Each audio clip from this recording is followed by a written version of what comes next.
欢迎回到Associate Indigo 频道。好，今天我们要读牌的主题是狮子座门户敞开的期间，你们在显化什么进入你们的生活里？我们最近大家都在提 Lionsgate Portal 这件事情。Lionsgate Portal 就是狮子座的一个大门，然后在7月28号打开，一直会开到8月12号，而在8月8号应该就是周二还是周三，是能量最集中最强大的一个时候。所以呢，很多人就是有在接触身心灵的人，会在8月8号这一天做冥想的环节，做冥想跟显化的一个仪式。因为如果你在这个时间冥想，你会连接非常强烈连接宇宙的源头，跟现在地球提频的这个能量 align 在一起，进入比较更容易进入到高频率。当你进入到高频率，连接到这一股 Lionsgate Portal 最强大的能量的时候，你会把自己带入这个高频率，进入到更高的时间线，然后走进你想要显化的那个时间线里面。所以每个人想显化的东西不一样，是关于事业学业呢，还是关于你的浪漫情感爱情，还是关于家人，还是关于自我成长。所以今天我们要来看你们在这段时间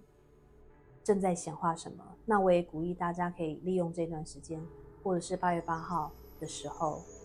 这一天去做冥想跟显化的一个动作。所以今天我们就不是用牌背的方式，我从不同的塔罗牌卡选出了一样的力量牌，这3张都是力量牌，同时也有相对应的水晶给你们看一下。第一张力量牌是木下风的风格，第二张力量牌，因为力量牌是8号牌，所以非常对应8的这种能量场，8月份的能量场，狮子座的能量场，可能在8月8号8点，早上8点的时候，能量会很强，或是晚上8点。第3张的力量牌，这是小女孩拿着串大蒜，因为这是吸血鬼。好，所以你们可以先暂停影片，用自己喜欢的方式做冥想。当你们心静下来，脑袋净空之后，想着这个问题，我这段期间正在显化什么的到来，睁开眼睛，哪一张力量牌最吸引你，那就是给你的讯息。如果有重复，不是重复，如果有多于一组选项，你也可以选2组，可能这2组里面都有要给你的讯息。如果没有办法从牌面来选的话，你可以从下方的水晶来选择。这个是黄水晶，这个是 Smoky Quartz 烟熏水晶，这个是法晶。我也拿起来给大家看一下。黄水晶对应第一组的力量牌，烟熏水晶，茶色的，好像叫茶晶吧 ，Smoky Quartz。最后一个法晶，这个是有趋吉避凶的能量，因为里面有黑碧玺，所以对应这个吸血鬼能量牌。好，那大家可以暂停影片，自己慢慢做选择。选好牌了吗？我们要开始解牌咯。好，选择1号牌组的朋友，你们选的是这一颗黄水晶，我把它放在这儿。然后呢，代表你们的这一张力量牌，我想先从这张力量牌来感受一下选择1号牌组的朋友，你们给我的感觉。因为3副牌组虽然都是力量牌，但是他们给出来的能量场截然不同。1号牌组的朋友，你们感觉是，我从你们现在8月的能量场来讲，你们应该是从7月中或7月底开始，你们呈现这一种温柔而强大的力量。你们可能会，女生的话，外表就是有一种阴性的魅力，可能不是很爱表现自己，不是很爱说话。这边也给我一些金牛座的能量的感觉。男生的话也是，你们男性，别人看到你们的时候，会觉得你们还蛮安静的，但是你们有一种表现欲，你们不随便显示出来。你们是那种不太外放的有才华的类型，不会大声说话，或者是不会主动的去彰显自己的一群人。而当有一些比较外放光芒的人来到你们身边的时候，可能会喋喋不休，因为你们有一种气质，让他们感觉到宁静而安全，让他觉得自己可以跟你讲很多话，表达自己的想法，亦或是你们的安静让他们感到害怕，为了要掩饰紧张而一直喋喋不休。那第三个我看到的是有一些比较外向，或者是比较多话，或者是脾气容易火爆的人来到你们身边，就会被你们的这种温柔而强大的能量感而直服。你们有那个能力去安抚他们。有一些人可能是老师，可能是幼儿教师，很容易跟孩子处在一起，孩子都会听你们的话。那可能家人也很乐于听你们的意见，因为你们的意见，而当你们说 no 的时候，你们安静但不会害怕说 no， 所以当你们说 no 的时候，别人会听，因为有一种坚定的语气，不会凶，但是坚定。这是我从这张力量牌得到的能量场。这只狮子可以代表喜欢来到你身边的人被你安抚照顾，也可以代表你目前在狮子座门户大开的这段时间，你的内在力量就是这只狮子，安静的席地而坐，蓄势待发，在必要的时候你才会展现出你这只狮子的能量。不然在外在一般面对人事物，你们还是这个美丽的粉色头发的侍女，很喜欢大自然，很喜欢花的感觉。好，当然这个不是主题，我还会要用两张神谕卡来解释你们这段从7月中7月底到8月12号这段时间的能量。所以刚刚我讲的这一部分以及接下来要讲的这2张有对应到的话就可以继续听，没有的话就可以跳出去再选择另一副牌，好吗？好，现在换这2张。牌组的朋友，你们呢？有部分的朋友可能算是星际种子，然后有一部分的朋友是可能单纯的对天文学很有兴趣，或者是最近对 astral projection 所谓的灵魂出窍，或者是 lucid dream， 或者是跟宇宙连结这些身心灵学问相关、神秘学相关的是很有兴趣，这是你们最近的能量。这张牌24号牌叫 Mont Celeste， 是仙界的意思。所谓的仙界，用我们现代话来解释，就是我们现在很流行的说的 different dimension， 不同的次元，以及时间线，以及宇宙源头，以及我们到底有几层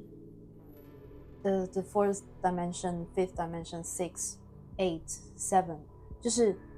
你们最近对这样的学问非常的有兴趣。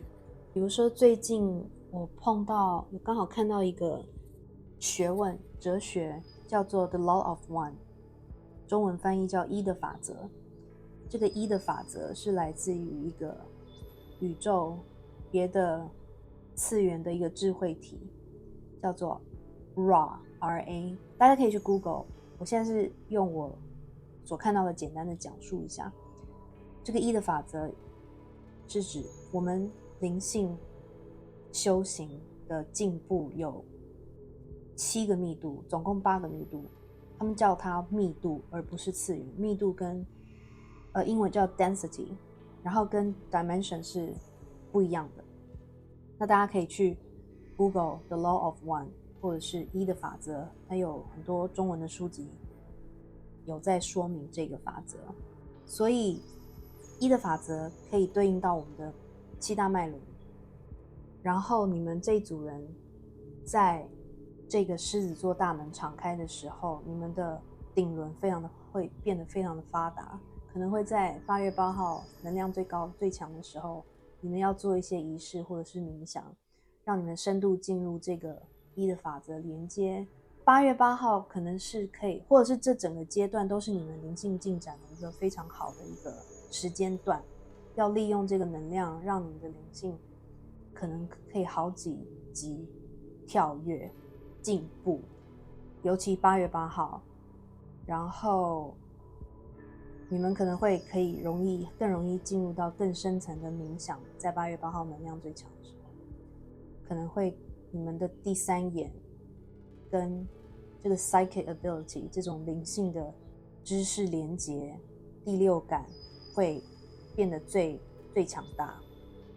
这是你们这一阶段，你们最近可能灵感很强，可能做很多事情都会得到一些，突然听到一个声音，或脑子冒出一个想法，然后这个东西是给你的指引，是你的指导灵，或者是直接宇宙源头给你的指引。那你们这组人为什么有可能比你们身旁的亲朋好友更强的灵性发展，也更容易有这个才能，天生有这个才能可以往灵性发展走？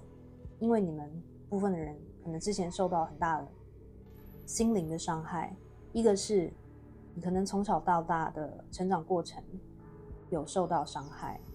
这种深层的伤害是没有任何人可以治愈你，而是需要你自己去寻找到方法，运用你的人生经验去治愈自己。第二个是你可能在不久之前有受到人际关系上的背叛，这有可能是背叛或离别，或者是你不预期的分离跟伤痛。那这个可能是浪漫情感关系造成的伤痛，或者是跟亲人之间，或者是朋友之间，反正就是有一个对你很重要的人给你造成的伤痛，而把你推入了这个灵性成长的领域，让你有灵性觉醒，经历灵性觉醒的这个过程。那所以你们第一组人可能在7月底到8月12这个阶段是最可能灵性晋级跳的一个阶段，你们最近可能感受一下。还有你们的梦，你们最近应该很多梦，你们的梦感觉像在演电影，就是你醒来都会记得大概的一些 storyline 细节，可能不是很清楚，但是大致都记得，而且这些梦都有一些意义存在。如果你感觉有意义但猜不到的话，没有关系，你就像很多的 tarot reader 会建议你把你的梦写下来，因为你谁知道不久之后你可能会对应到相同的事情，在现实生活里对应到相同的事情，或者是你有得到一些启发，你再回去看你的这个梦的记录的时候，你就知道说啊，原来这个梦里是你的指导灵，或者是宇宙，或者是天使要告诉你跟你的未来有关的讯息，或者是你目前当下怎么样可以帮助灵性觉醒的一些方式都在你的梦里出现，或者是你自我疗愈的一个过程的显化是在你的梦里显化。这张牌代表的是说仙界，它就是说天使在你的身边帮助你，保护你，指引你，所以你们最近就是顶轮大开，应该会听到非常多的指引跟 idea， 可能这个 idea 可以帮助你发挥你的才华，帮助你在事业上或者是学业上有很多的创意，或者是在人际关系上突然有很多你以前没有想到的方式跟点子去进展人际关系或进展你的工作，所以随时注意。然后你们这组人就是要冥想再冥想随时这两张卡都是告诉你这个阶段，这个狮子门户敞开的阶段绝对要去接地气，就是一而再再而讲的接触大自然，接触小动物，注意来接近你的小动物，请听大自然告诉你的讯息，甚至你们可以的话可以在大自然冥想，然后注意安全哈，然后用你自己喜欢的方式用脚踩地，去接触水，去踩沙滩都可以，去抱树。抱树也是一个让你感觉非常有安全感的一个动作，是真的。比如我个人不太喜欢拖鞋踩在地上，我喜欢踩在沙滩上，但是踩在土地上我比较有困难，所以我如果有机会我会去森林里面去抱那种很粗的树干，因为代表他们的年龄比较大，他们在地球时间比较久，吸收的那个灵气比较多。当你抱着那个树的时候，你会深深的感觉到，除了是你的电流终于接地了，然后你会感觉到舒适、平稳、解压之外，你会感觉到那个树很像一个大哥哥，或者是一个长辈在保护你的感觉，你会感觉到他的能量场抱着你。你们可以去试试看。好，你甚至可以跟他说话都没有关系。然后这段期间，你甚至可以听到树的回话哦。我没有要怪力乱神，你们自己去感受好吗？你们的伤心造就了现在的你们，非常高灵性的你们。而最近因为你们一直不停的自我疗愈、自我灵性成长，你们这一把插在心上的剑就快要拔出来。你们不一定可以完全拔出来，因为这是不太可能的事，这是很正常的。但是它已经是几乎拔出来全部，只剩下一点点的剑锋在你的心里。那你之前流血流泪都是有收获，对你有帮助。最近你开始有一种没那么痛了，然后心可以又再继续敞开了。月亮也代表了直觉跟灵性，所以你们的灵性一直有带领你们去疗愈自己，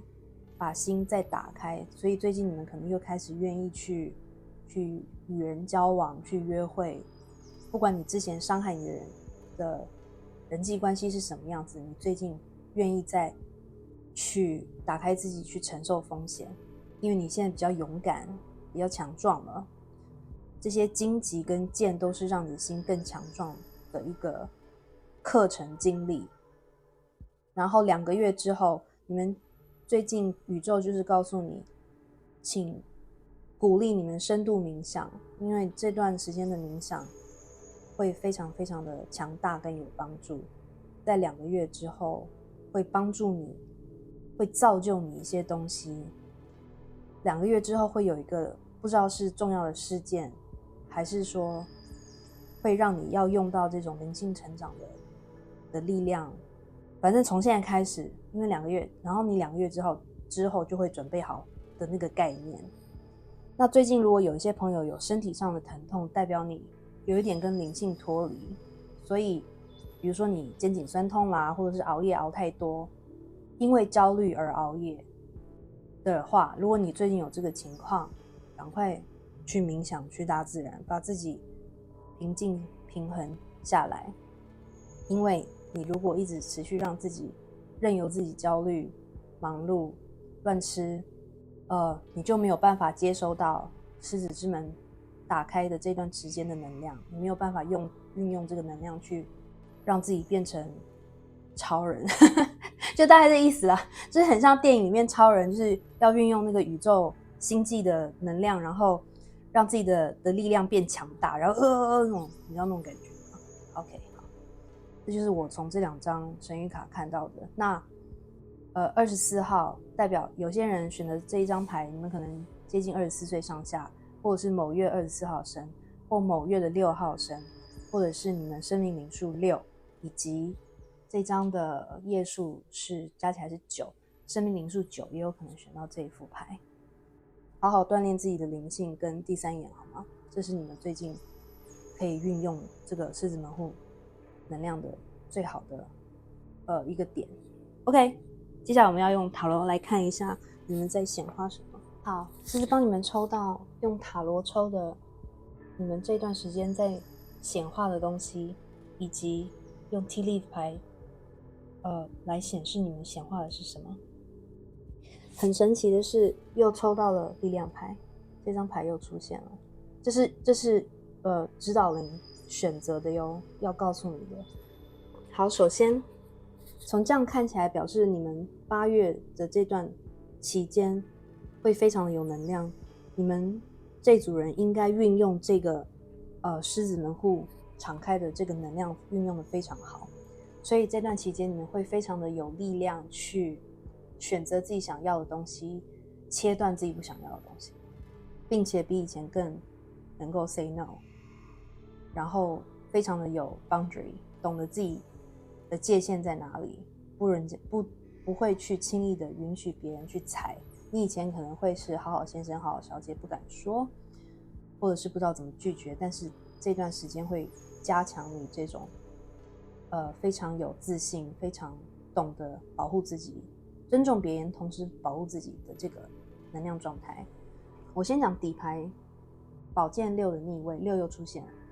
宝剑6的逆位代表的是说，你们可能之前经历了一段停滞的时间，很多事情都没有太大的进展，或者是说因为事情都没有太大的进展，没有照你的计划预期去改变，所以你们这一段时间8月这个期间会非常的努力的去摇晃船身，有的人是会用比较积极的手段去制造改变，因为你们有这个勇气，有这个自信可以做这件事，之前可能不敢。所以宝剑6的逆位代表最近一段时间你们想要，这边又对应到了死神牌，你们有力量又有死神。好，我先说这个牌组有水象的能量，因为有2张圣杯，双鱼、巨蟹、天蝎，死神又是天蝎，以及火象的能量狮子座。但是我刚刚有讲，我觉得有金牛座的人也会选到这一副牌，然后有一点点风象，宝剑、双子、天秤跟水瓶。我先说，因为你们之前的人生经历让你有一种在狮子座的这个能量场之下给了你力量，你想要彻头彻尾的改变，所以死神代表的是力量，是代表你现在真的有所谓的力量就是你愿意，你不会再乖乖等待，不会再去默默的被人家牵着鼻子走，你们开始拿出狮子的怒吼，内心狮子的怒吼，开始斩除很多你不喜欢的关系，可以这样讲，很多人际关系都被你斩除，重新换血，或者是你直接就是辞掉做了很久的工作，整个大转行，你可能不只是换公司，你可能是直接转成做完全不同的东西，你可能跟一个交往很久的人就直接分手或离婚了，就是你忍受太久了，你终于看清楚，有勇气决定要自力更生，或者是就是有些人年轻人搬离家里，你不要再害怕没有人支持你，你愿意变成一个钱币9独立的自己。这边没有出现，但是我有感觉这个能量。你现在是因为在疗愈一阵子的状态，你懂得自己爱自己，自己给自己力量，自己独立，这是死神给我的感觉。你不怕当那个死神，你是那个死神，有人对你不好，你就是那个死神拿着镰刀把你的连接切断的那个死神，不好的员工直接裁掉他，那个死神不再当好好老板。所以你可能有很多被你切断关系的人事物都在默默的哭泣，但是你以前可能会有点难过啊，不敢啊，但你现在不管了，因为你觉得你已经给他们机会过了，那是他们自己没有好好珍惜你，或者是抓紧机会去让你们的连接有所进步之类的。所以就是这样，死神，你让很多东西死过去，因为你要一个新的开始。8月份你很多东西都要一个新的开始，所以这就是我从力量牌跟死神牌看到的一个感觉。你现在在积极的转变转型，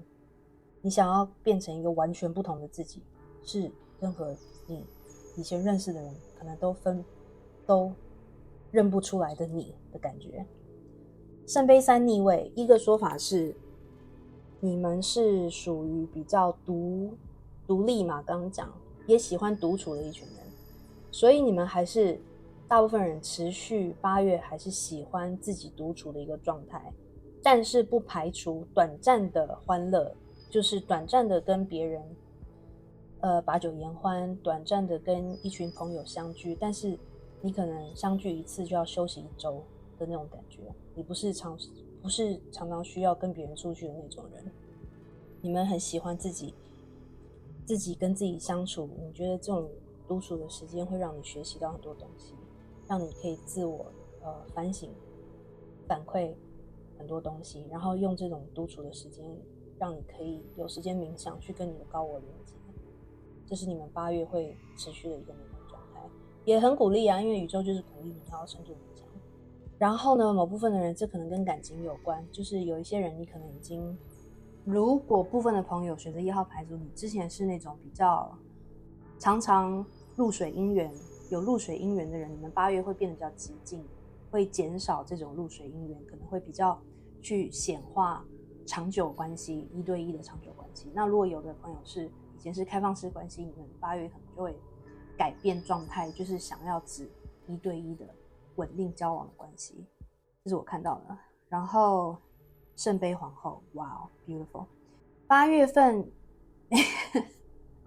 你们想要显化的是一个是去海边，这不是开玩笑，我是说真的啦，就是虽然很多人已经去海边，但是有些朋友还没有去嘛，所以你们可能有一些部分的1号牌组的朋友还在显化可以去到海边的机会，或者是你们8月份突然对这种跟美人鱼相关的主题的事物非常着迷，那种粉彩的，然后贝壳的、鱼的、珊瑚的这种海马，这种海底形象很美，有没有？我还要我一定想，比如说我的这个真假，是不是？我在想我会不会选到这副牌？对，就是你们部分朋友可能会最近对，因为看了小美人鱼，或者是我觉得这是一个大众能量场，就是可能小美人鱼电影的出现之后，然后很多的商业活动都是以这种海洋的粉色的蓝、粉色的绿的这种珍珠啊什么的这种颜色、这种设计去 promote 他们的产品，然后让大家去吸收到这种很 colorful 的海洋的能量，所以你们这组人可能最近对这种海洋的色系能量有非常的着迷或很感兴趣。然后再来是你们显化的是一个情感关系，因为你们现在变得8月份之后，你们的情感会越来越成熟，你们是越来越懂得照顾自己，你们越来越独立，懂得照顾自己跟爱自己，所以你现在已经等于是准备好有能力去进入到一个成熟的亲密关系，因为你可以去爱别人。这个讲得很老套，但是是真的，就是真的当你懂得对自己好，爱自己的时候，你才真的有那个心力去爱一个另一半。然后这组人有一些朋友可能是同性伴侣，没有 rainbow， 我等一下再讲，这是 side note 啦。你们现在已经8月，现在就是你自己有感觉，你准备好可以进入一段稳定关系 ，OK？ 所以有些人开始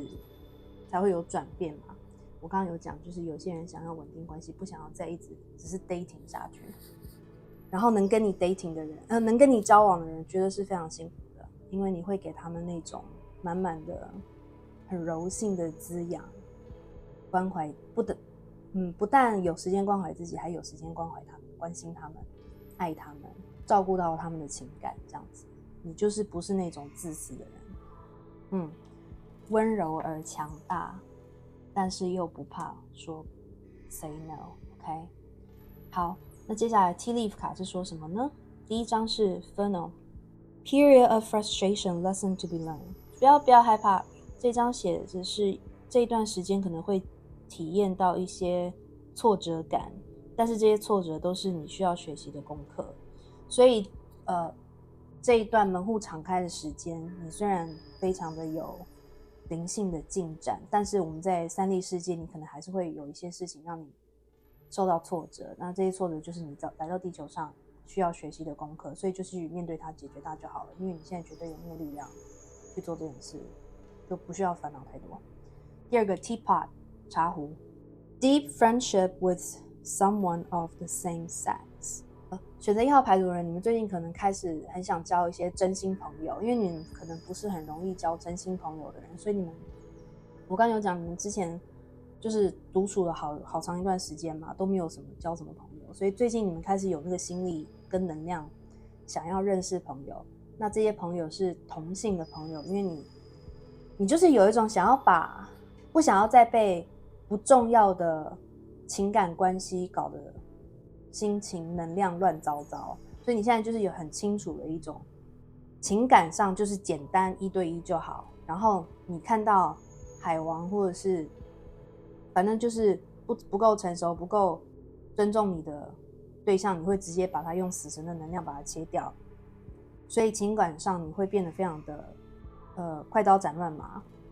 不会就是勾勾滴，所以你就会有这个心力去交一个真心的朋友。而且你8月份，因为这是你在显化什么，你会显化到一个跟你同性的可以跟你相处的很来的一个朋友，好吗？ Firecrackers 鞭炮 Excitement， 哇、wow，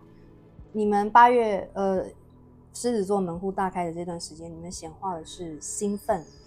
反正会有一些事情会让你很兴奋，但是是什么事呢？这个每个人就不一样啦。如果有人碰到很兴奋的事，赶快回来留言跟大家分享好吗？谢谢。 Cascade Someone going out of your life or the end of a situation。 这个我2张一起讲好了。这张是说有人走出你的生命生活，或者是某一个情况的结束，所以有的人可能会分手，有的人可能会分手，反正就是一段人际关系，有一个人会会离开你，那这个离开可能让你很兴奋反正这不会让你们困扰，这是一个我这边感觉的能量场是你们期待很久终于结束了这种感觉，好吗？这张 Rainbow 彩虹 The most difficult part of a situation is over， 所以这2张讲的是同样的东西。这张是说最困难的部分这个情况最困难的部分已经结束了，所以不管你们之前遇到了什么样的困难，或者是这一张你们目前遇到的一个困难已经要看到彩虹，要结束了。那这个情况可能是跟一个人有关，如果你跟有一个人纠结，生意上的纠结，情感上的纠结，他们在狮子门户大开之后，会因为你的能量，你的死神的力量去把它切断，然后他们会走出，就是离开你的生命，不会再干扰你，好吗？好，最后呢，我要再来，最后宇宙给2张神谕卡总结你们现在8月狮子座门户敞开，这样好了的一些建议。27号，这是羚羊吗？所以某月27号生的人，或者是生命灵数9的人，我刚刚有说9，对不对？会抽到这一组。你们呢是一个 survivor， 你们非常懂得生存。你们选到这组的人，很多朋友是经历过大风大浪，或者是成长历程比别人多舛，比较没那么顺遂，然后你甚至事业发展上可能也没有人家看起来那么顺遂，很多人可能也是晚婚啊什么的，但是你们 always 懂得怎么样去走出自己的一条路，你们就是像他一样跌倒了，而且是跌倒之后秒速爬起来，所以你们的复原速度很快。在你的自己想法感觉不快，你可能哭了好几个月或怎么样的，但是在别人的眼中，以你碰到的事件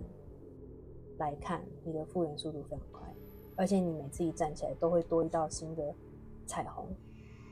你每次一站起来就是一个新的自己，你又增加了一道光，一道力量，一个能力，一个才华，这是你们的超能力，你们 always 可以从黑暗中从自己的内在力量产生色彩。所以在狮子座门户敞开这一段时间，运用这个能量 shake， 把不适用于你的人事物抖掉， release， 把一些 burden 压力跟以前不是你适合的信念都给它丢掉，然后 move on， 重新站起来。这一次你是比之前更有力量往前走，不要再回顾过去头也这个如果是羚羊吗？还是鹿？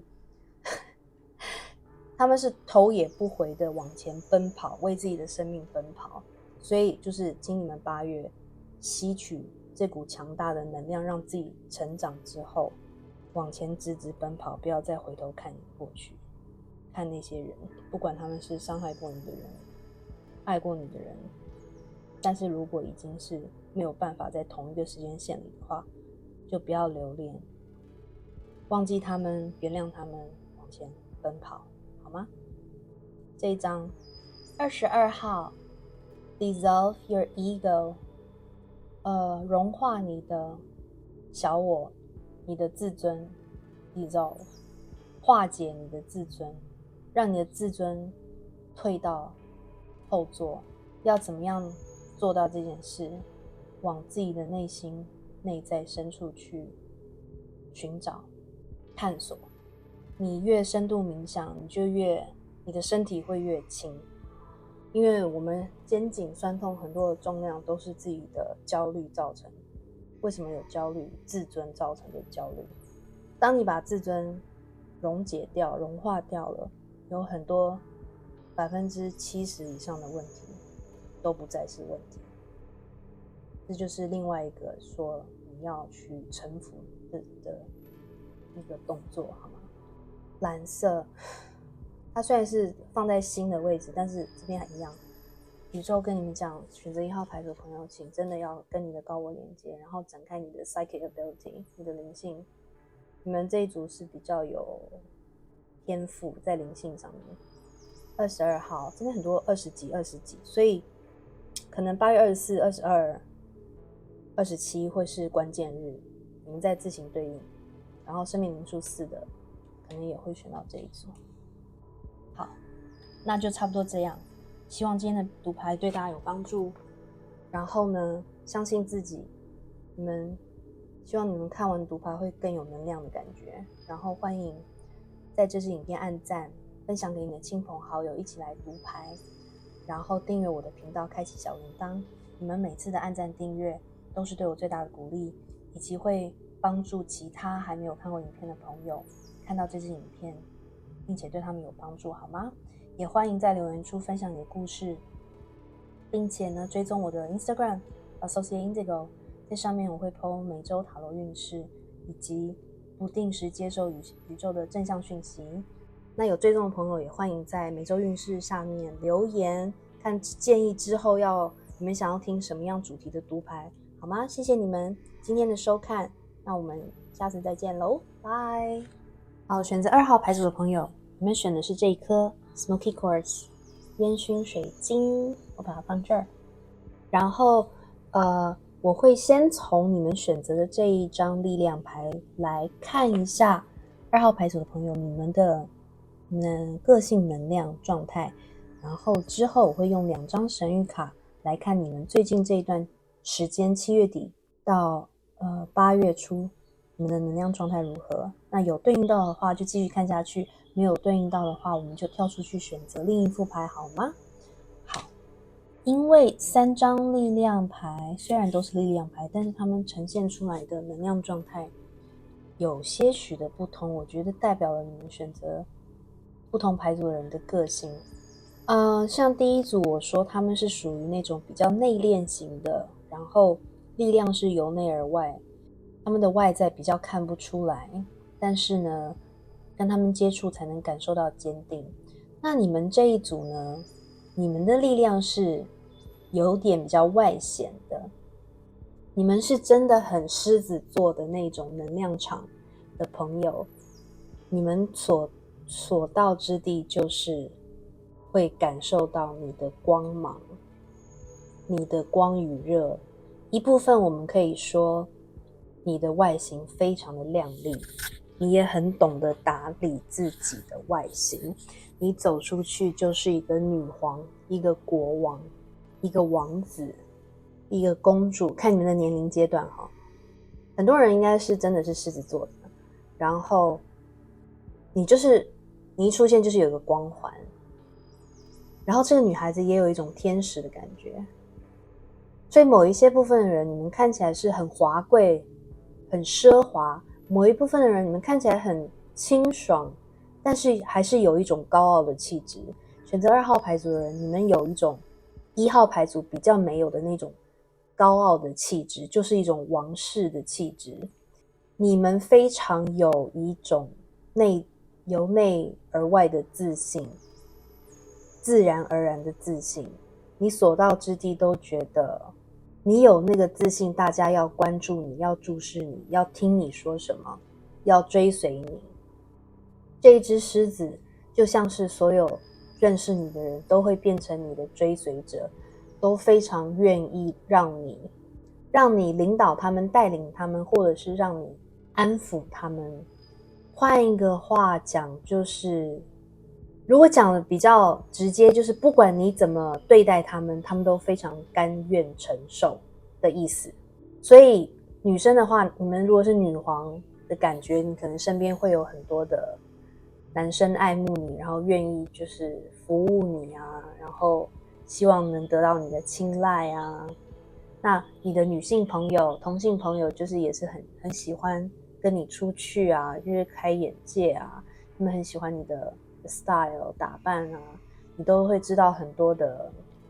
美容消息啊，讲去哪里买好看的东西啊，这样子。但是你们内心总是会有不安全感，这个不安全感不是所有人都能触碰到跟看得见。你们只要一站出来，如果不是你很信任的人，或者是很懂你的人，你是绝对不会让他们看到你脆弱的一面。所以你永远都是用那种最强大、最有自信、最有能力的那个角度展现出来。你一走出来就是我不能哭，我很美，我有这个责任要让大家安心，我有这个责任要维持我的形象。这是选择2号牌组的人给我的感觉。你们的强大就是有一种伤心苦水往肚子里吞，不了解你的人以为你是虚荣，但是其实你觉得那是一种责任感，一种王室的责任感。不管怎么样，你都不能把不优雅的、不高贵的那一个面向表现出来，因为那不是你的 follower 应该看到的。你给他们看到的时候，就应该是让他可以追随、可以信任、可以崇拜的那一面。好，然后呢，接下来2张神谕卡，把这张先拿走。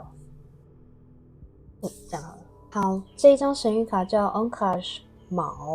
，21号牌。这张叫 Libération， 释放、解放的意思。21号牌让我想到世界牌，然后这一张牌上面我们看到一位人马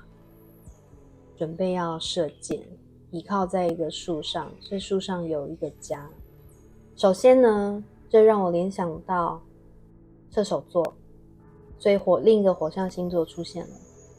然后21号世界牌有4个固定星座，金牛、天蝎、水瓶跟第4个是什么？世界牌固定星座金牛、狮子、天蝎、水瓶、狮子我居然把狮子忘了。所以这4个星座的人可能会选到这一副。好，狮子有出现，然后另外就是射手，射手是变动，没关系。这张牌让我看到你们是一个漂流者，Libération 释放、解放、自由的意思。这2张牌加起来，你们绝对是一个自由的灵魂，你们是一个 free spirit， 你们没有人能够绑得住你，你们喜欢到处旅行，世界代表旅行，所以你们很多人可能是玩过很多的国家，甚至有人真的有环游过世界，或者是环游世界是你们的梦想之一。那也或者是你们因为工作需要常常去不同的国家旅行，在不同的城市居住，你们可能从小在不同国家念书，长大在不同国家做事，你也很喜欢外国的文化，然后你们常常就是有树没有扎根，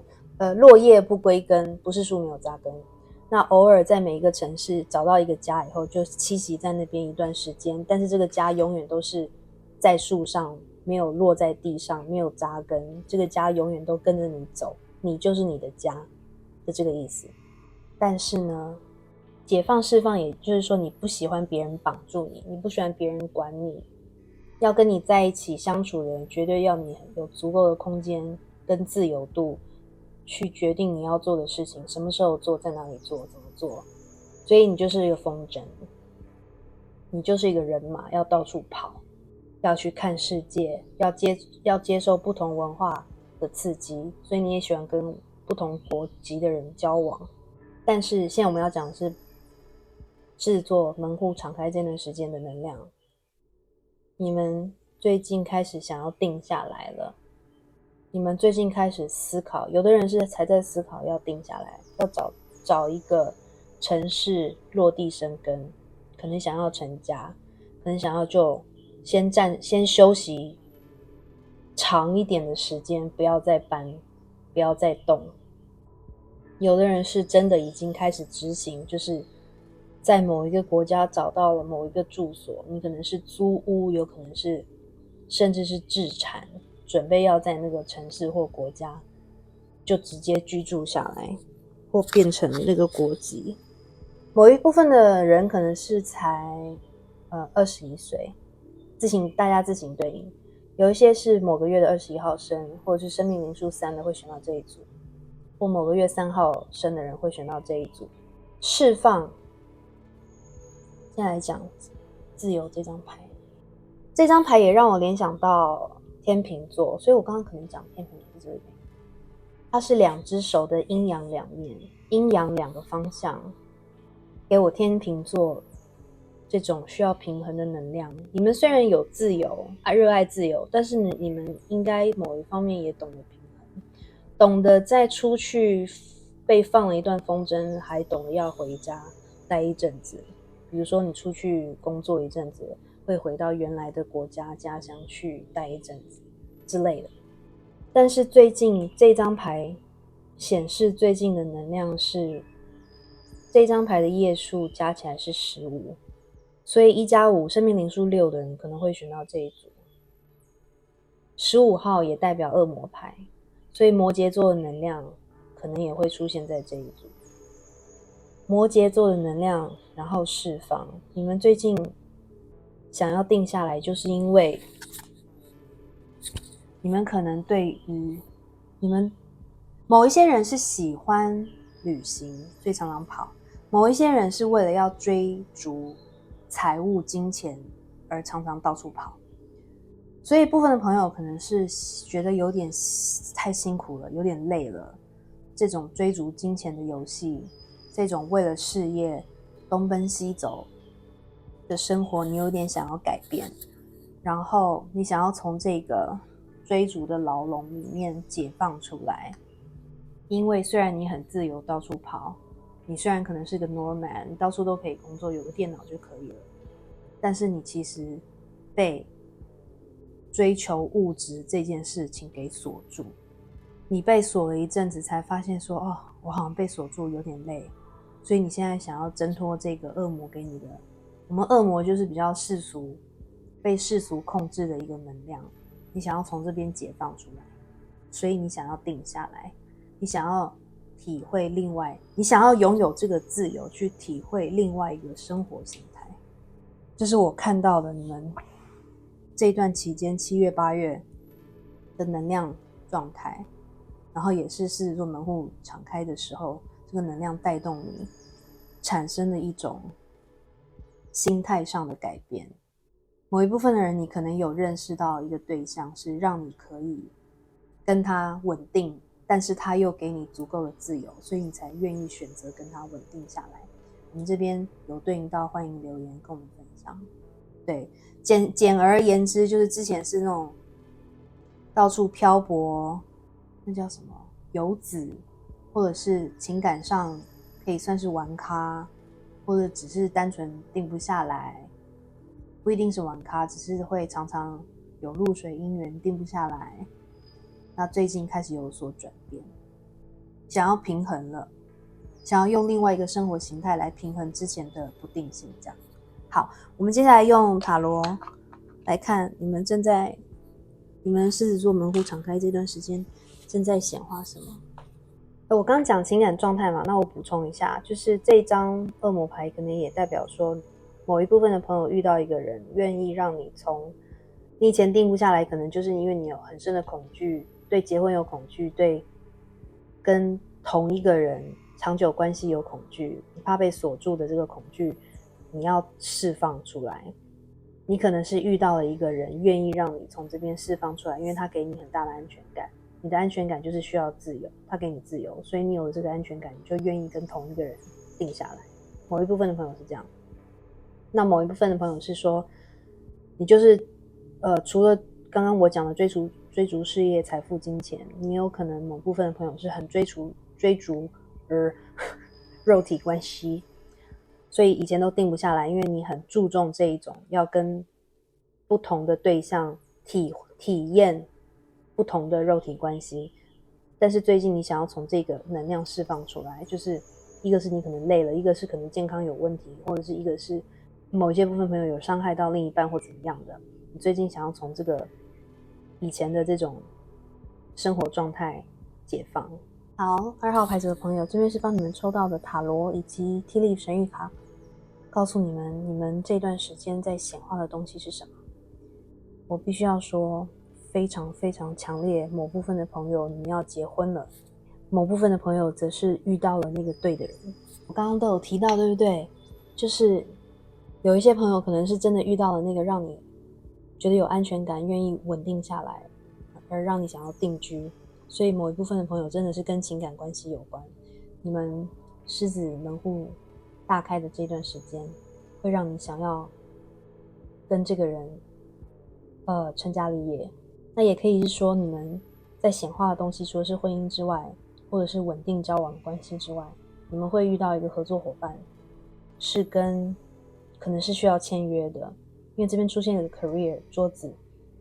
你们可能如果不是情感关系的话，那就是会遇到一个非常合得来的合作伙伴或厂商，你们会签约长期合作，然后终于你会觉得迟来的正义让你被认可，让你被看见，然后有人愿意用实质的东西拿出来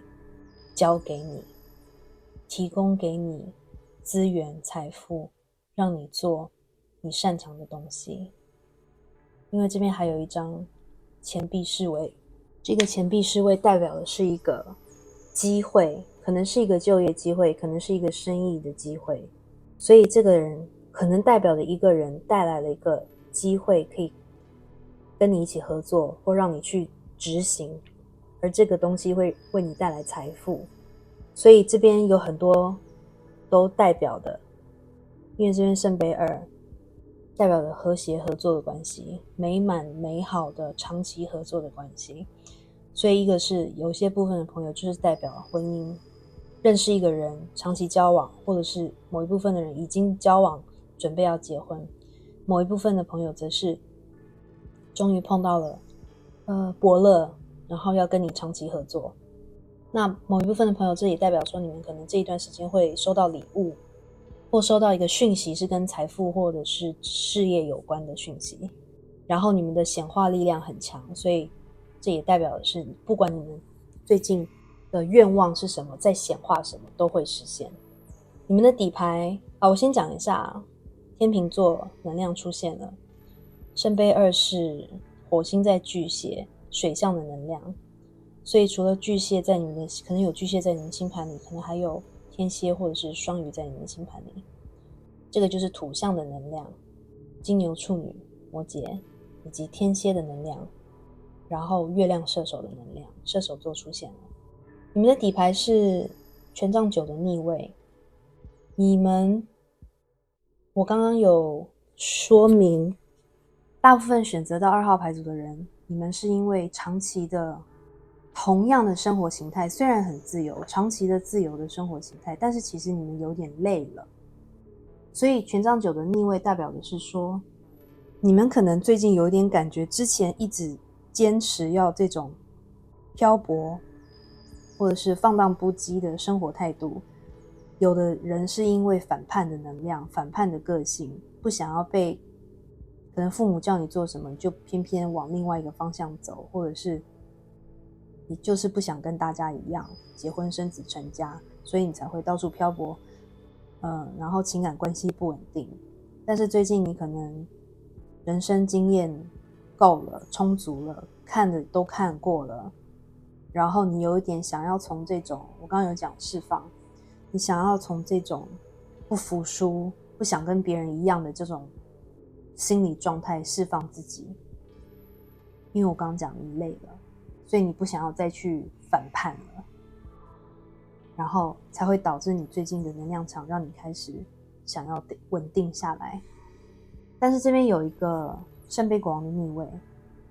他的意思是你的个性某一些成分在你的情感上，你可能是一个很难忘怀过去的一个人，所以如果以前你的人生有经历一些情绪情感上的伤害，你都会记在心里，而这些伤害会让你导致你一直漂泊。最近的这个狮子座能量场代表的是这个能量，它会帮助你，这也是你显化的一部分，它会帮助你终于去释放掉这些过往的爱恨情仇，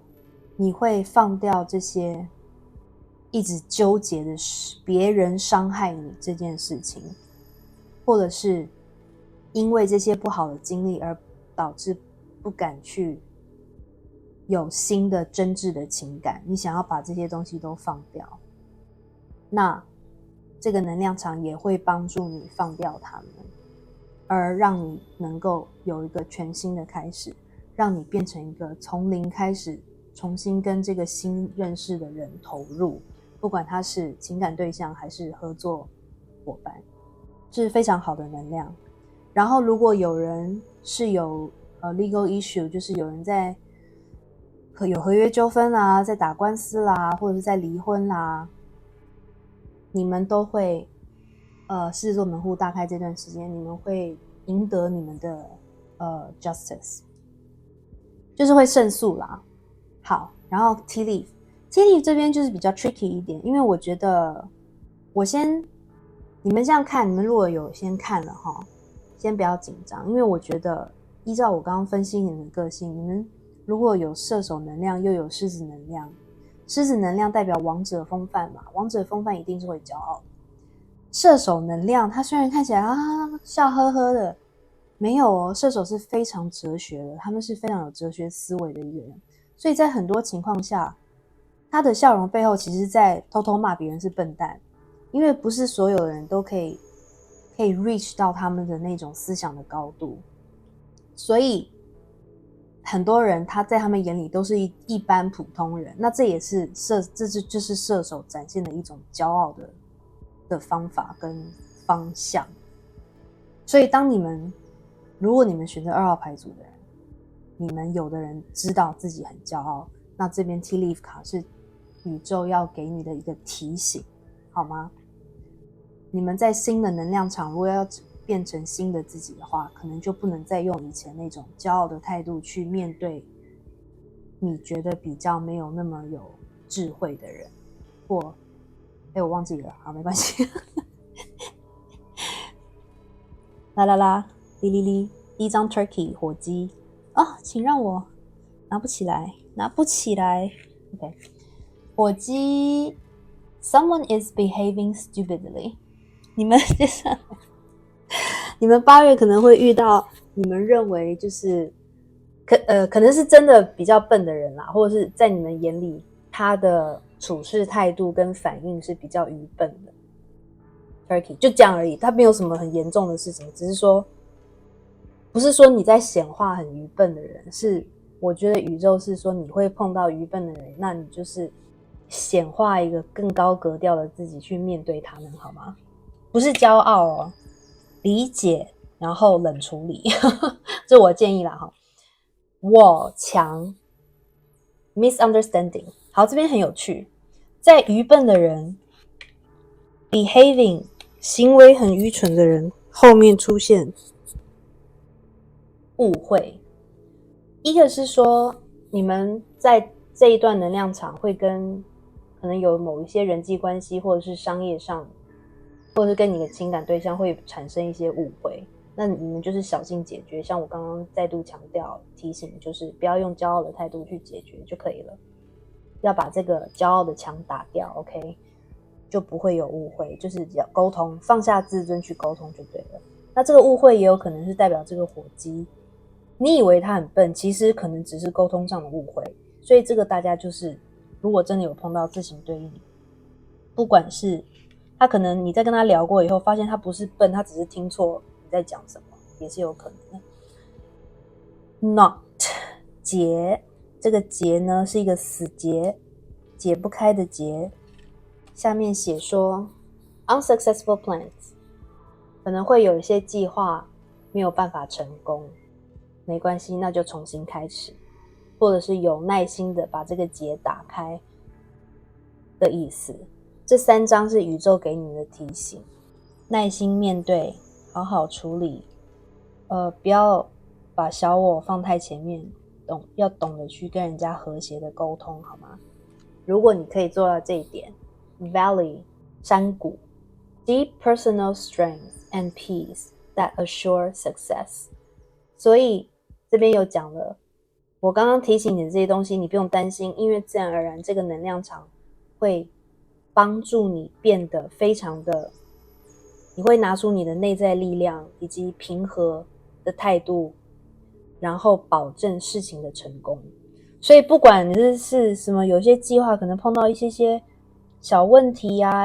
百转千回啊，你以为不成功，没关系，你还是会保有你的能量、你的力量、你的立场，以及你会用比较有耐心跟平和的态度去处理。那这样很多事情都会被你导向成功，好吗？最后一张 career， 这我刚讲，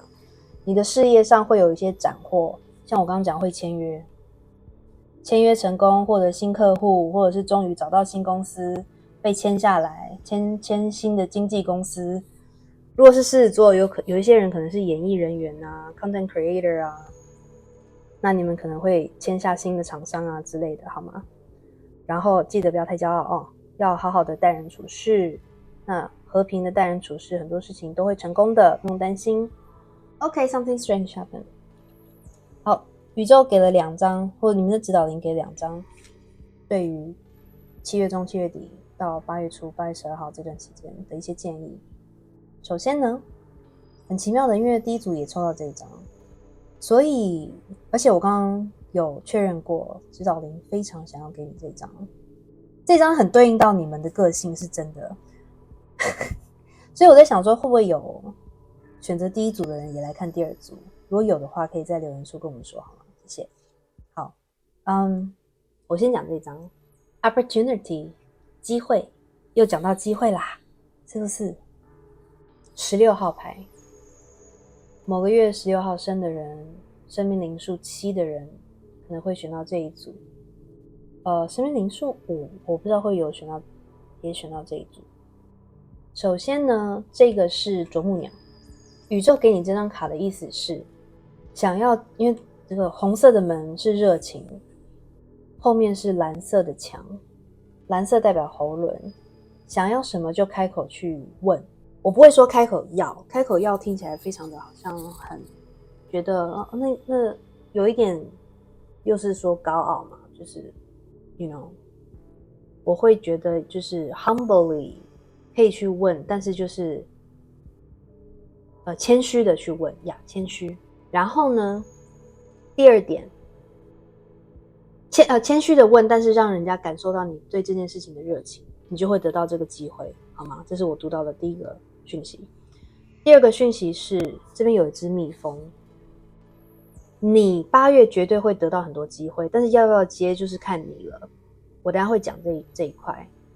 然后这些机会会让你很忙，所以你们蜜蜂嘛，很忙，所以你可能自己要去选择哪一些机会接，哪一些机会不接，不然你可能会忙过头，这个就要自己小心。所以你们8月份有可能会很忙。然后第3个讯息，宇宙说，我刚刚有讲，你们其实就是这张牌啦，我一起讲好吗？22号牌 Dissolve your ego by going within， 你要化解掉你的自尊心，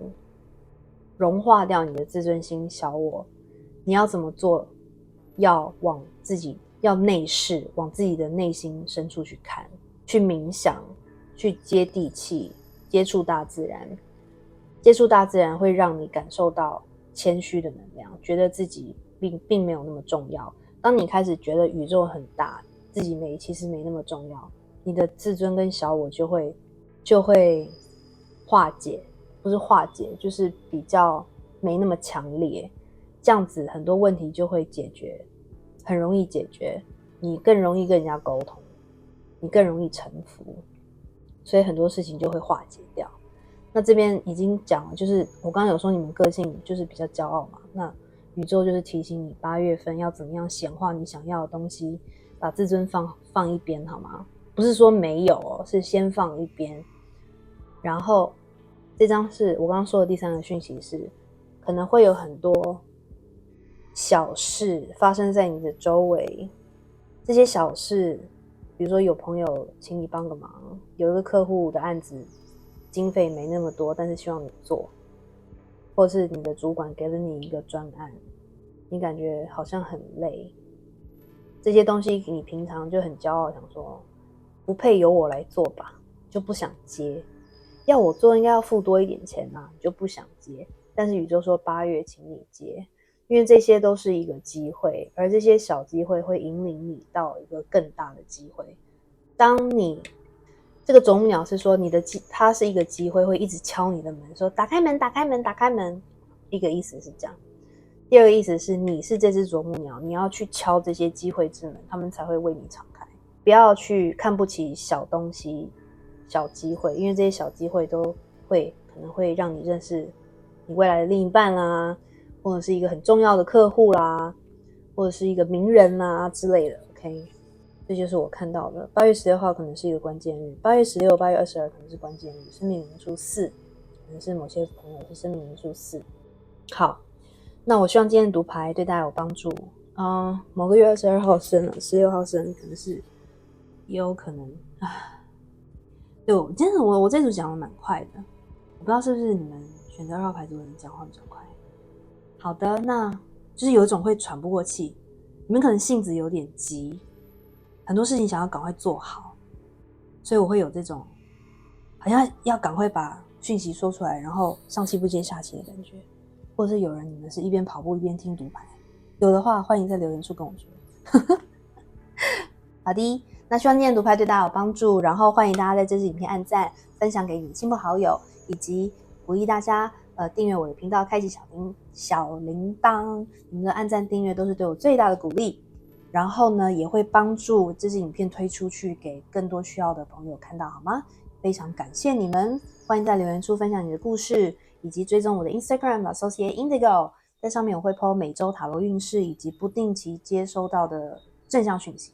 然后欢迎在每周塔罗运势的下方留言，建议接下来你想要听什么样主题的读牌好吗？非常感谢你们，那我们下次再见了，拜拜。好，我们现在来到选择3号牌组的朋友，你们选的是这一颗法金，里面有黑碧玺，把它放这儿。首先我会先从你们选的这张力量牌来解读一下你们的个性能量，因为每一张力量牌它们展现的能量场都不同，也代表你们选择不同牌组的朋友不同的个性，也可以说是你们最近的能量状态下展现的力量是什么样的形式，什么样的角度。好，我会来讲你们这一组的力量，你们的力量在哪？有2种说法，一种是部分选择3号牌组的朋友，你们有一种初生之犊不畏虎的能力，你们有一种 innocence， 一种不能说无知，就是因为你的无知而让你有这种勇气，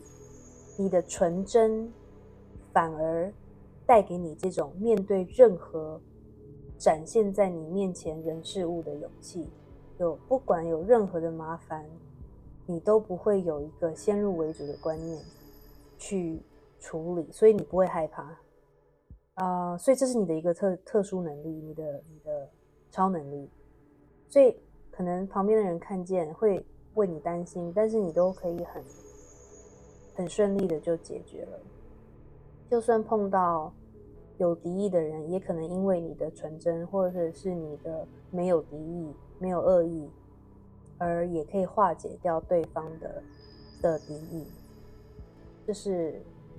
你们也可以说，你们部分的人就是很单纯、很简单，你们该怎么解决事情就怎么解决事情。你们听到别人用什么样的方法解决事情，你就照着做，你不会想太多，你不会东想西想，东怀疑西怀疑。通常想太多、东想西想的人，反而没有办法解决事情。但是你们就是照着做，那这种很单纯的想法照着做，也就很顺利的一步一步的就解决掉了你的困难，或处理掉了一个人事纷争。你们这边看到这个小女孩，她就是我讲的出生是土不为我，她就很单纯说，哦，爸爸妈妈说大蒜可以对抗吸血鬼，所以她就站在那边呆呆的，就拿着大蒜，她也不知道接下来会怎么样，她也没有那个害怕说吸血鬼会咬她，她没有这个知识，所以她不害怕。她就想说，我就拿着大蒜，然后看看接下来会怎样。所以我们就停在这一刻，吸血鬼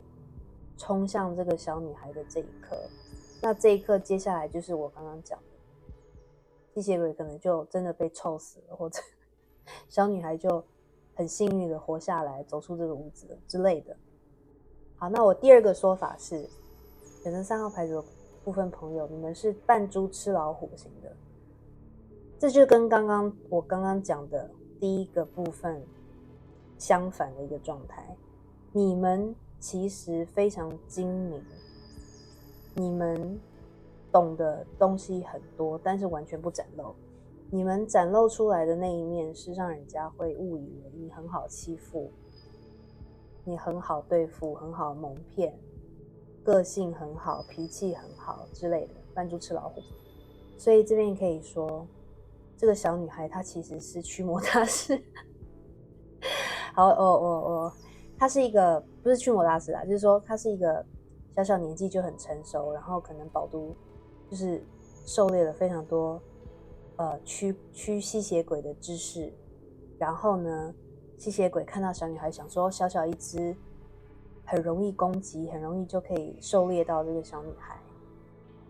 但是殊不知，这小女孩其实早就在那边等着她，设下了各种陷阱，有点类似小鬼当家那种扮猪吃老虎的感觉。这就是我看到你们3号牌组的2种不同个性能量场，那也有可能你们2种都有，就是 mix 在一起也是有可能，所以你们自己对应，我可以欢迎在留言处分享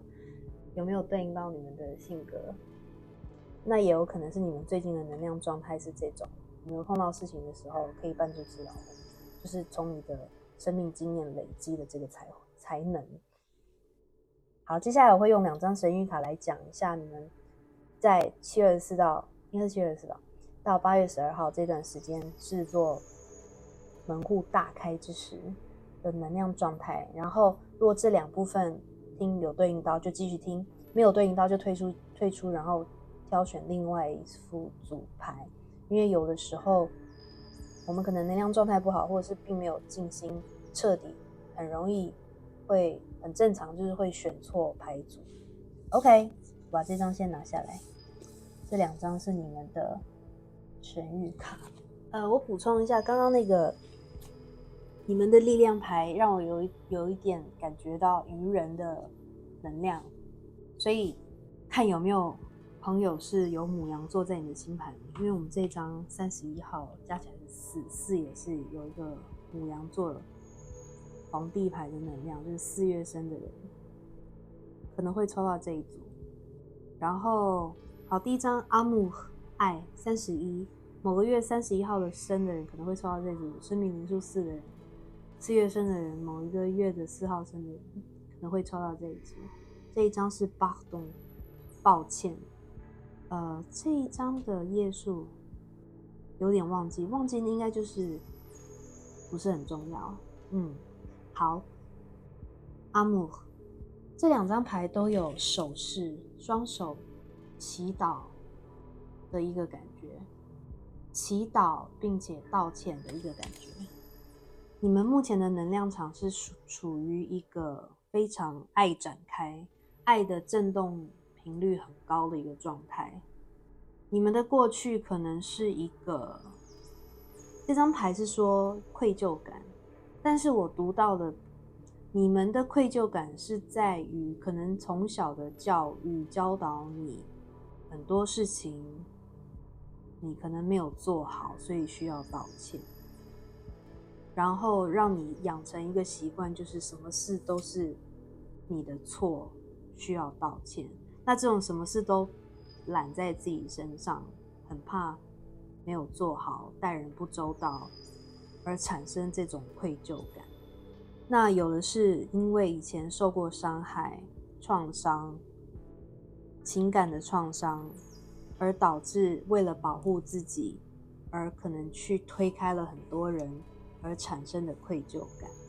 在你们这种怕受伤害、保护自己的状态下，就不是从爱出发点，因为你没有办法爱人，因为你的生活经历没有办法让你可以敞开心胸去爱人，因为你怕受伤害，所以你也没有办法吸引到可以无条件爱你的人，或者是就算这种人来了，你也认不出来，你会把他推开，而让你一直不停的无限循环，产生罪恶感、愧疚感。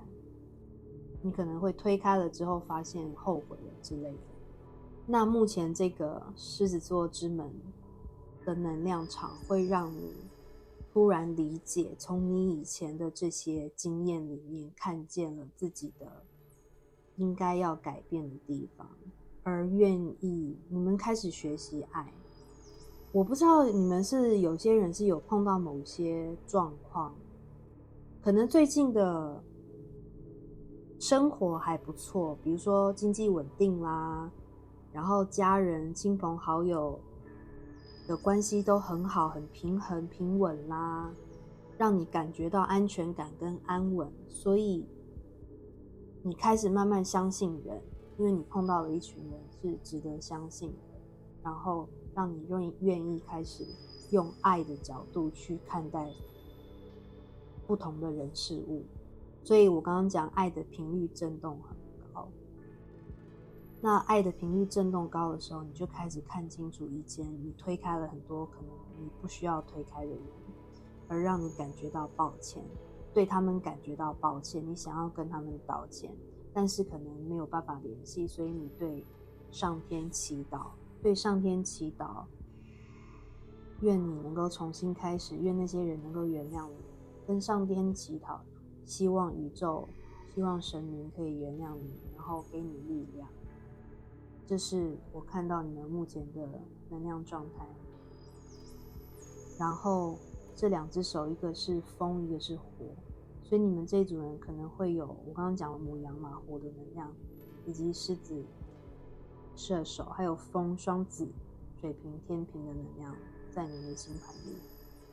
也有可能你们会遇到一个，如果你是风，你就会遇到一个火的人；你是火，就会遇到一个风的人，让你感受到这种爱的满足感。另外，我也看到你的爱让你长出了天使的翅膀，所以你最近的爱的能量场很好，让你有一种跟宇宙联系更强烈，有一种获得一种灵性上的自由的感觉。你很多事情看得更开阔，你就没有再收的这么紧，所以你现在的这种高频率的状态下，会吸引到很多好的东西，好的磁场的人事物。这只猫头鹰代表了第三眼直觉。你的第三眼直觉是守护你的、保护你的一个能力，所以你们最近的第三眼直觉力也很强。还有我这边看到的是，你们可能最近非常关怀你的亲朋好友，有些人可能常常在夜晚祷告，会帮你们在乎的人祈祷，希望他们受到保护，受到宇宙的指引，受到天使的照顾，这样，这是我目前看到的能量。所以一个刚刚讲的，因为认识了爱，充满了爱，而发现自己不足的地方，想要道歉，感觉愧疚，但同时你也懂得爱自己，也更加懂得怎么爱身边的人，而愿意为他们去祈祷。这是目前的能量场。然后8月31可能是一个关键日，跟爱有关的关键日。那这个爱可能是浪漫情感关系，也有可能是跟亲人相聚、和好，或者是跟某人确立关系。某一些人可能在祈祷一个爱的到来，浪漫爱情的到来，期待一个你爱的人的归来，期待跟这个人重新展开，重新开始，再次见面，或者是跟某一个家人、亲人关系更好。这是我这张卡看到的能量。某一些人可能真的是真实需要跟某一个人道歉，你之前可能没有说出口，现在你有了爱的能量，你可以说得出口，因为你自尊心没有那么高，你也不需要再那么保护自己，你愿意为了他放下这种保护自己的念头。所以你们目前能量，你们最近可能很想要跟某一个人道歉和好，这也是其中一部分的朋友你们碰到的状态。那欢迎在留言处跟我们分享，如果有对应到的话，好了，宇宙都有听到你们的祈祷，也会帮你们相信宇宙的安排，他们会帮你们安排这些事情发生，就是不要去控制就好了。好，我们现在因为你们选的是吸血鬼塔罗，所以我要用吸血鬼塔罗帮你们看你们目前这个狮子座之门能量下，你们在显化什么。好，这边是从塔罗抽到的，以及 Tea Leaf 卡，代表你们在 Lion Gates Portal Open 这个期间正在显化什么。这边看到非常多的金币、太阳牌、赞，然后宝剑骑士，所以土象、火象跟风象都出现了。土象很重，然后就是金牛、处女、摩羯，太阳牌狮子座的能量又出现。宝剑就是水瓶、双子跟天秤座的能量。你们这一组人可能是财务的问题，导致之前的能量场有停滞的状态，很多事情都不能动，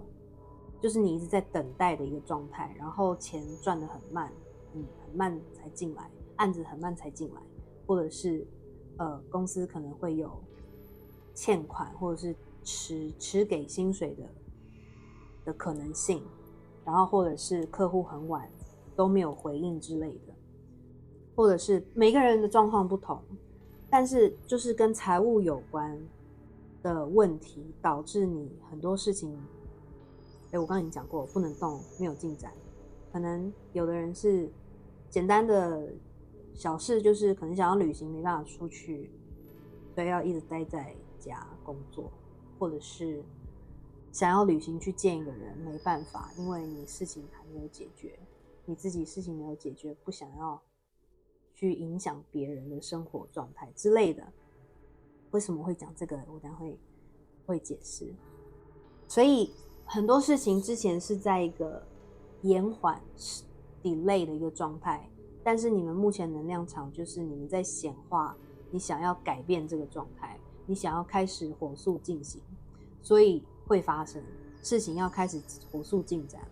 你们的底牌是钱币5的逆位，代表的是你有这个心想要摆脱掉之前那种觉得匮乏的一个停滞又匮乏的一个状况，所以你可能做了很多的处理，不管是身心灵上的修为，或者是实际3D 世界，你可能会联系很多客户啦，或者是找很多机会啦之类的。这样的态度，愿意改变的态度，让你开始这个轮子滚动起来。所以你们8月份会显化到一个非常非常阳光灿烂美好。你这个女生她虽然是吸血鬼，但是她宁愿变成蒸汽，她也要看到阳光，她非常期待看到快乐被阳光照耀的那个感觉。那现在你们显化的东西就是这个太阳要照在你身上，很多事情都会就位，然后发生在你的身上，顺利的发生，让你体会到那种欢乐幸福感。他这边这张卡，我觉得他是开心的在嘶吼，然后因为被照得很热，所以有蒸汽。太阳，这张太阳牌19号，8月19号可能是一个关键日。然后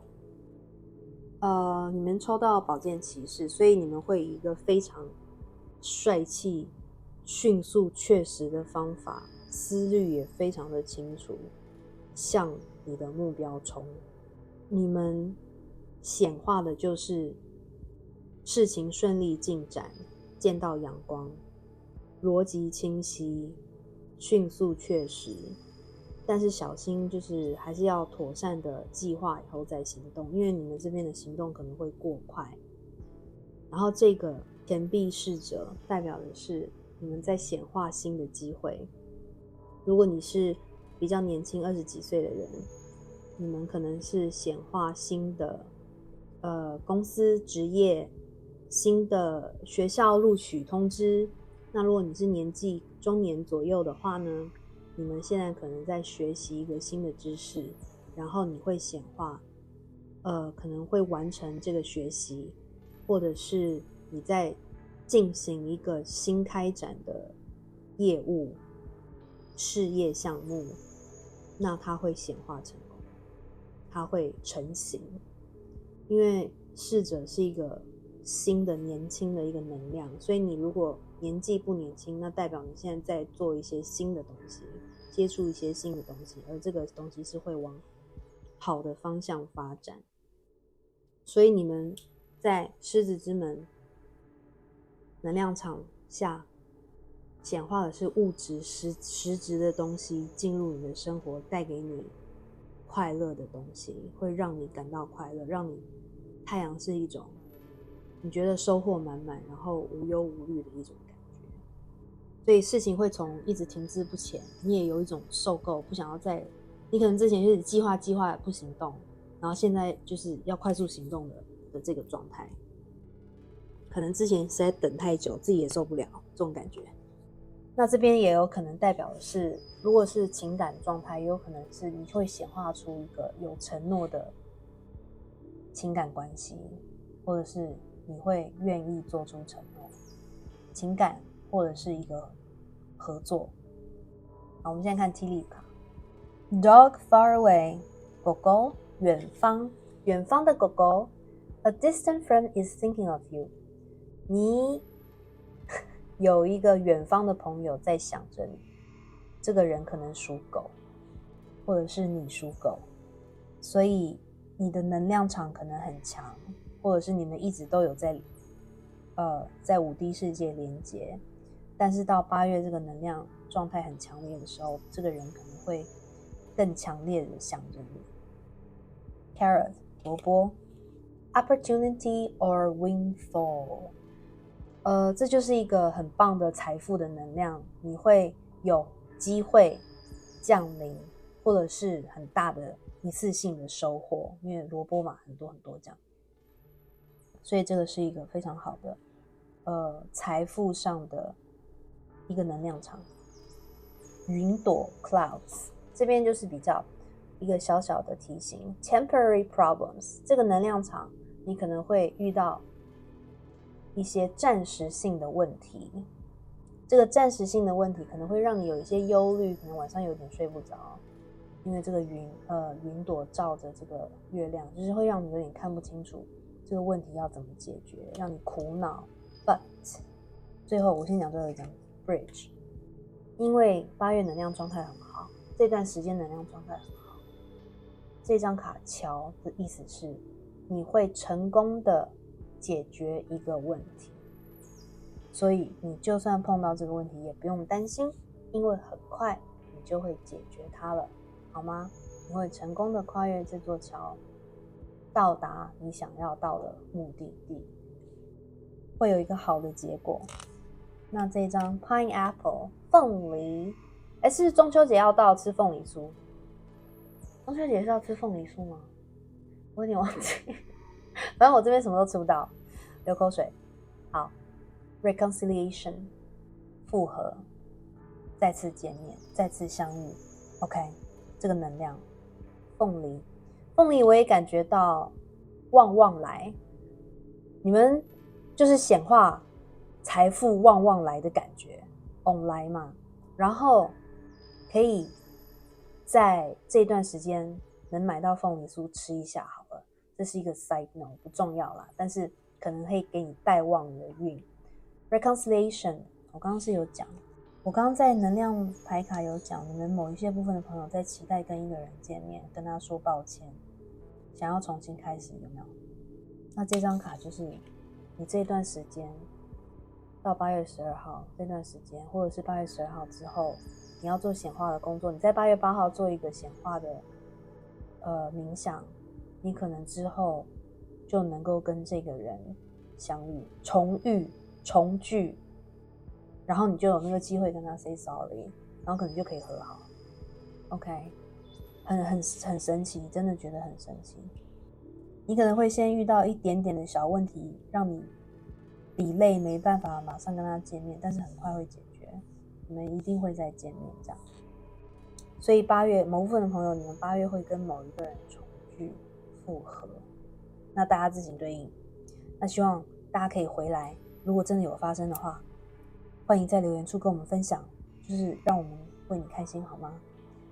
然后呢，最后2张，好，我补充一下，就是这个就是好玩的啦，就是你们可能可以在8月8号买一个凤梨酥，然后想着你想要重聚的那个人，然后许愿跟他重聚，怎么重聚，重聚的感觉画面是怎样，然后把它吃掉。OK， 这是另外一个好玩的显化方法。Alright， 知道灵宇宙给了你们2张神谕卡，代表最近能量场给你们的建议，很神奇，很神奇。首先，这张卡又是关于爱，跟这一张一样。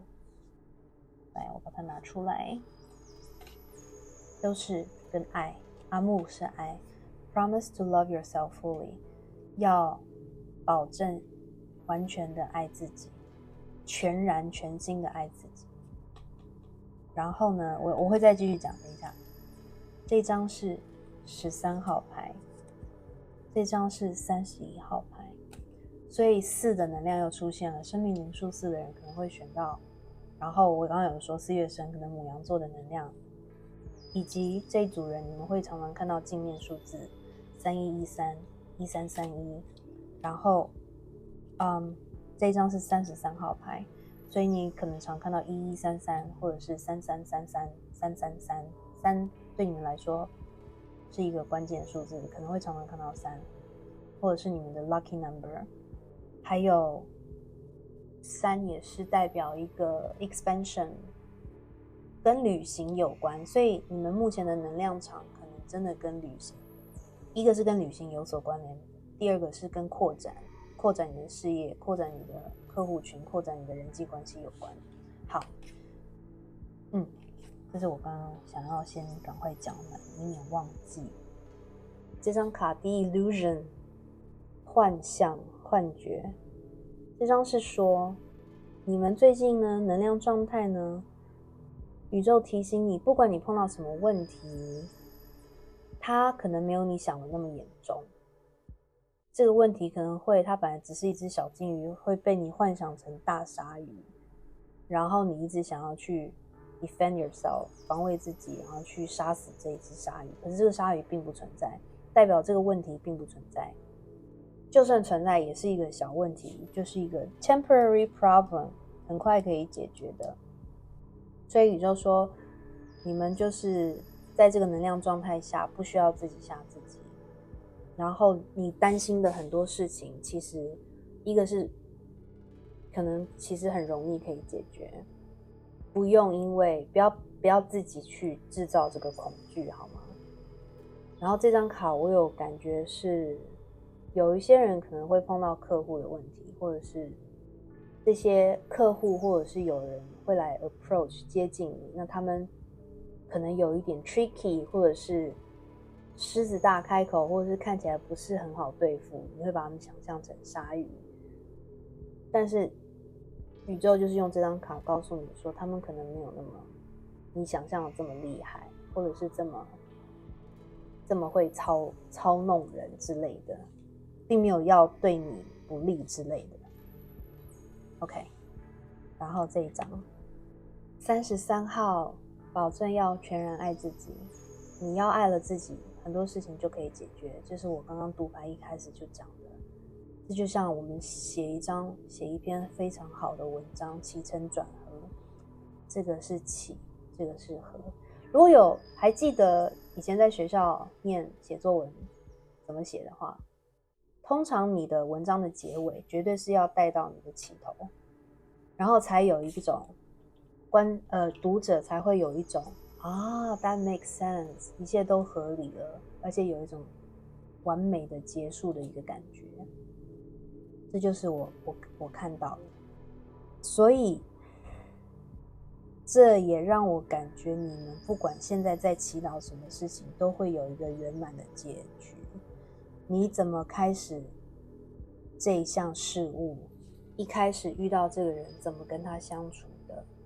你就要用这个初心去跟他 reconciliation 重聚，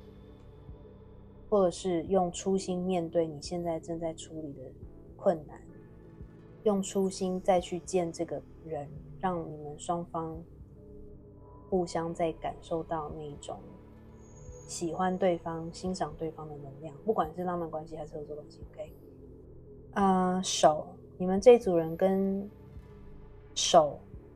你们会喜欢手做东西，或者是指挥，或者是很会按摩，或者是有的人甚至会做 Reiki， 就是那种灵气治疗。你们没有做的话，也是可能可以去探索一下，也许你有这个才能。你们的手是一个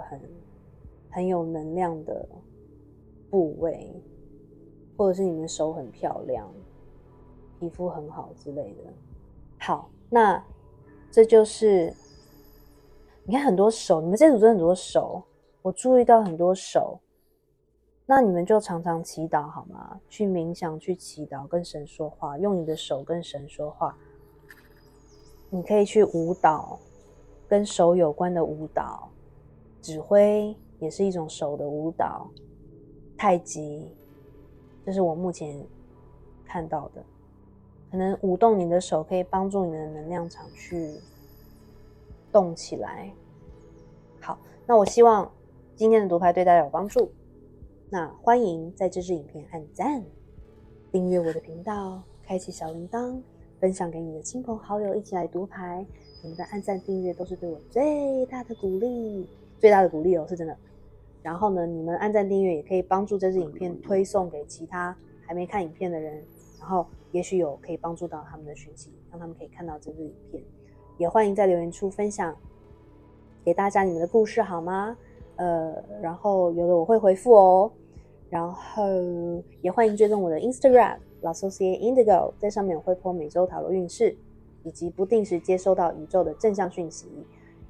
也欢迎大家在我的每周运势下方留言建议，看接下来你们想听什么样主题的读牌好吗？非常感谢你们今天的观看，那我们下次再见咯，拜拜。